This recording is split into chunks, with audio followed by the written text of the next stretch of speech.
1961 par M. Iwaki, qui était le patron d'une entreprise de construction de bateaux.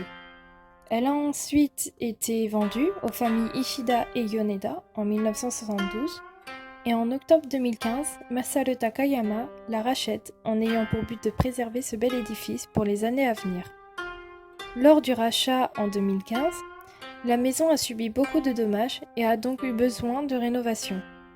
Ces rénovations portaient principalement sur les bâtiments intérieurs et extérieurs, les fondations, les infrastructures, la tuyauterie, le jardin et la toiture. Pratiquement toutes les rénovations ont été faites à la main en utilisant les techniques et les outils traditionnels. L'emplacement et la direction ont été choisis en utilisant la philosophie du Feng Shui et l'aile principale a été située au centre de la propriété afin de profiter au maximum de l'énergie produite par la nature environnante. La propriété serait entourée par les 4 dieux gardiens qui sont représentés par la montagne, la baie d'Osaka, la rivière d'Abutsu et la route Awakaido.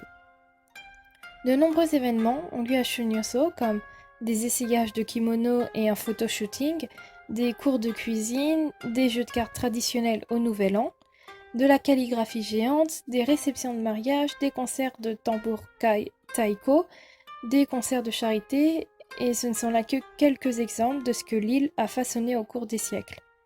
Le propriétaire de Shunyoso souhaite également contribuer à l'économie locale en employant du personnel local et en achetant des produits locaux. L'utilisation de matériaux renouvelables et durables pour faire fonctionner Shunyoso est l'une de nos plus grandes priorités. Utiliser le four pour chauffer et produire de l'eau chaude, collecter de l'eau de pluie pour le jardinage, recycler de vieilles portes et les carreaux, choisir des savons biodégradables ne sont là que quelques-unes de ces pratiques. L'Association pour la préservation des biens de Shunyoso est un organisme à but non lucratif qui a été créé le 30 juin 2017 afin d'utiliser Shunyoso comme un lieu d'apprentissage des cultures, de la culture et de l'histoire du Japon pour les personnes de tout âge, sexe et nationalité. Tous les dons donnés à Shunyoso aideront à maintenir ce bel édifice pour les années à venir.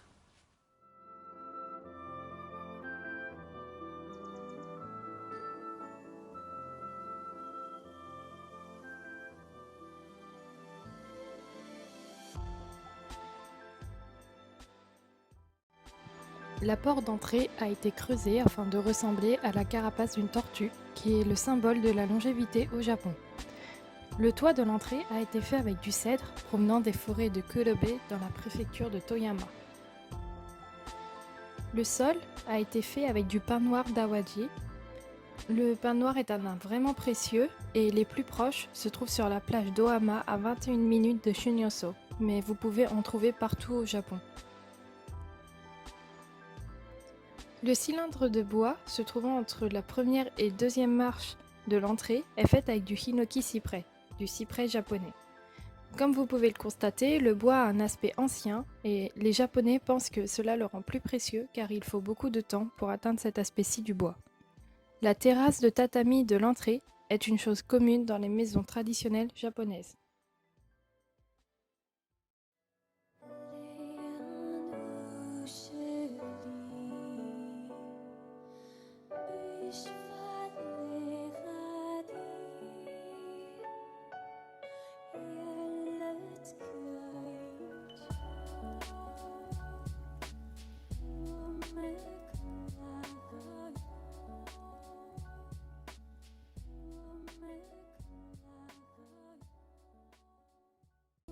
Le plafond de cette maison a été fait plus haute que dans les autres maisons japonaises afin de rendre l'endroit plus spacieux. Des petites fenêtres ont également été placées pour faire entrer plus de lumière. Cette pièce est celle où se fait la cérémonie du thé. Sa taille est la taille standard des pièces où se passe la cérémonie du thé. Les colonnes verticales se trouvant dans le séjour sont faites avec du cyprès japonais. Les Japonais préfèrent lorsque le bois est parcouru de lignes allant dans le sens des colonnes, verticales ou horizontales, car cela rend le bois plus précieux, plus cher et plus beau. Ces fentes placées au sol, ce sont les endroits où sont posées les portes coulissantes. La partie au sol est faite avec du cerisier japonais, car avec le temps, la friction entre le bois de la porte et celui de la fente risque d'abîmer le bois de la porte. C'est pour cela qu'il faut un bois très solide. Cette fente se nomme shiki et délimite les pièces. La partie en hauteur, appelée kamoi, n'a pas besoin d'être aussi solide que celle du bas. Ce séjour contient 2 pièces et le plafond a été fabriqué avec du cerisier et du cèdre provenant tous deux de Yoshino. Voici une grande partie de la décoration de la pièce. Ces plaques sont aussi appelées rama. Le plus souvent, ces plaques représentent des éléments de la nature et ici, le rama représente un nuage qui bouge. Les contours noirs sont faits avec de la laque noire, naturelle, appelée urushi, très utilisée dans le pays.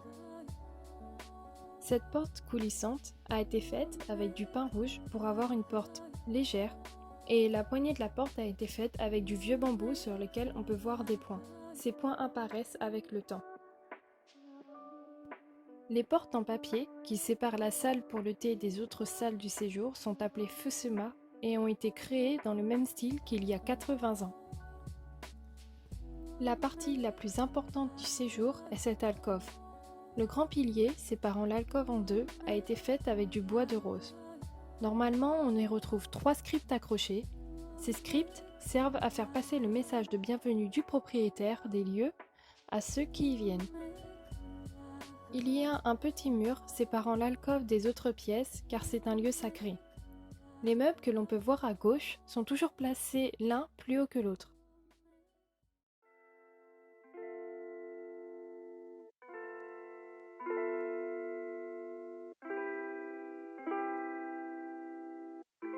Le corridor est le couloir qui relie le séjour à l'aile principale.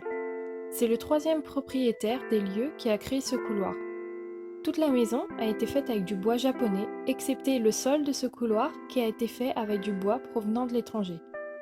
On peut voir que le plafond a une forme de bateau inversé. Il a été fabriqué avec 3 matériaux différents, du bambou fumé comme pilier central, du kobushi magnolia comme pilier de soutien et du cèdre de kurobe pour le plafond. Ce style s'appelle le style Sukiya.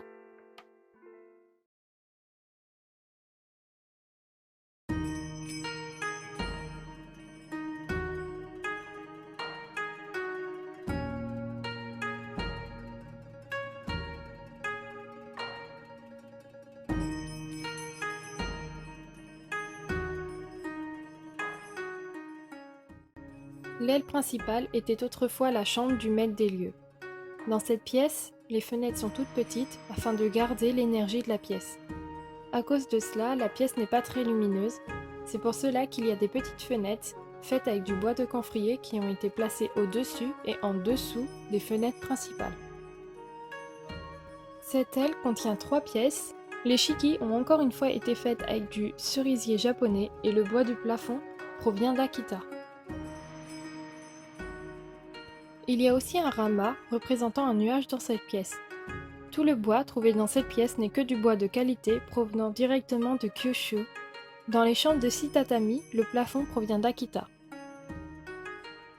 Une fois encore, la partie la plus importante de cette pièce est l'alcôve, qui a été faite de façon plus simpliste que celle du séjour. Ce petit carré, situé dans la dernière pièce, est l'endroit utilisé pour faire chauffer le thé lors de la cérémonie du thé.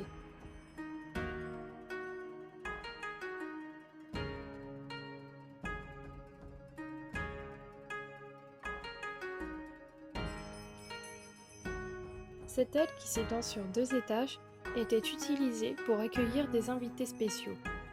Contrairement aux autres pièces, celle-ci a de grandes fenêtres tout autour, ce qui la rend très lumineuse. Cette pièce a été faite dans le style Shoin. C'est un endroit très spécial dans cette demeure car autrefois, seules quelques personnes étaient autorisées à venir ici. Les colonnes de l'alcôve ont été fabriquées avec de l'ébène et vous pourrez voir sur l'alcôve 2 murs. Au moment de la construction de la maison, rajouter des murs montrait que l'on était une personne riche. Le rama de cette pièce est le clou de la maison. Ici, nous pouvons voir 8 trésors pour les Japonais de cette époque. Vous pouvez trouver le marteau qui ressemble à un maillet qui est tenu dans la main de l'un des 7 dieux du bonheur qui s'appelle Daikokuten, le diamant, le script, un grand chapeau de protection, une vieille clé pour l'entrepôt, un sac pour l'argent et l'or, une écaille mouillée qui est un porte-bonheur, et un clou de girofle qui est une épice considérée comme très rare à cette époque.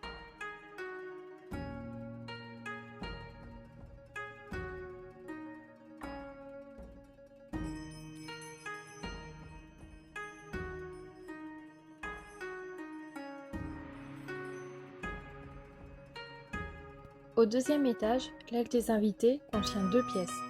La première pièce a un plafond en cèdre provenant de Yoshino, et la deuxième pièce a un plafond fait de bambou sculpté de forme carrée. Aujourd'hui, ce bambou est extrêmement rare et personne ne sait comment le manipuler pour fabriquer ce plafond.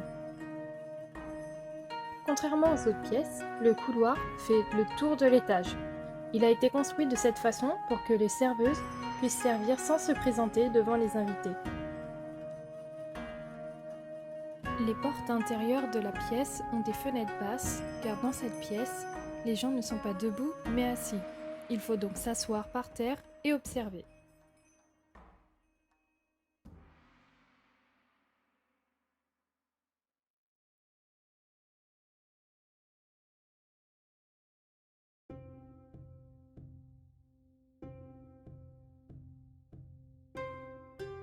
Cette petite fontaine, placée à l'entrée de la pièce, sert à vous purifier avant de rentrer.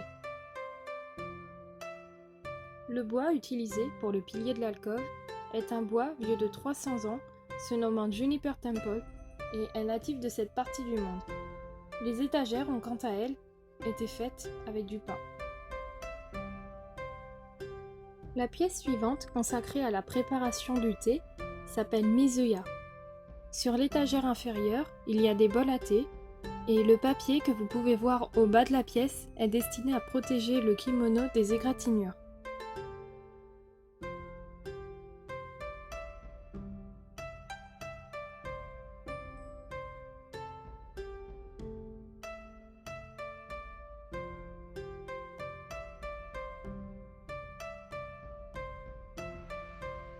Dans un jardin japonais, les éléments aquatiques peuvent être présents sous leur forme originelle, comme des étangs, des lacs, des ruisseaux, ou encore par un motif, comme ce jardin de tuiles.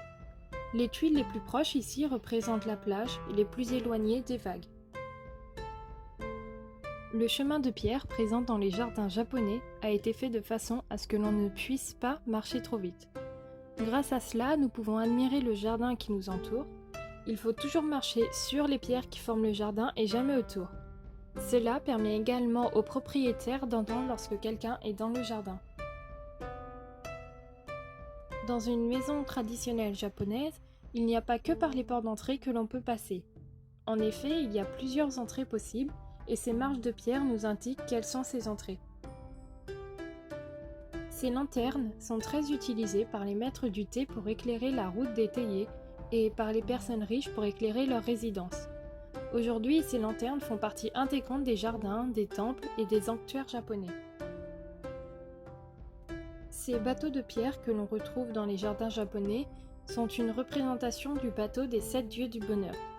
Il existe un petit bateau dans lequel les 7 dieux du bonheur mettent des trésors qu'ils apportent ensuite pour la nouvelle année. Il y a dans les jardins japonais un mélange entre les éléments de la nature. On remarque que des arbres qui sont parfaitement intégrés et en harmonie avec les roches entourent la maison, ce qui nous donne un merveilleux spectacle mettant en scène 2 éléments que l'on n'aurait jamais imaginé fusionner. La spécificité de ce jardin, c'est que la montagne se fond parfaitement dans le paysage du jardin. Ce petit sanctuaire est unique à la maison Shunyoso. En effet, il a été construit dans le jardin il y a très longtemps et est destiné aux bonnes affaires. Vous pouvez aller au sanctuaire et remercier les divinités si vos affaires marchent bien, mais vous ne pouvez pas y faire de vœux.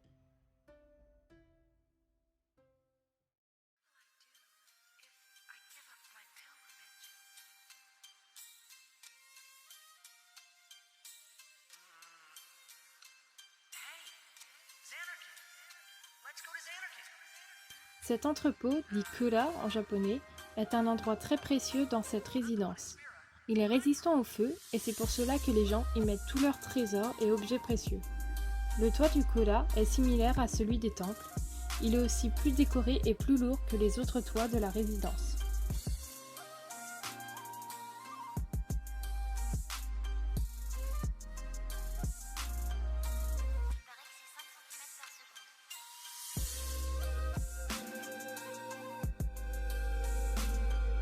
Cette dépendance était autrefois le bureau de la compagnie de Monsieur Iwaki. Aujourd'hui, cette aile sert de chambre aux personnes voulant rester à Shunyoso pour une ou plusieurs nuits, afin de profiter des merveilles que Sumoto et l'île d'Awaji a à leur offrir. Vous pouvez la trouver sur les sites de réservation comme Expedia, Booking ou encore Airbnb. Elle a été totalement rénovée dans un style occidental et contient 2 chambres, un salon et une salle de bain.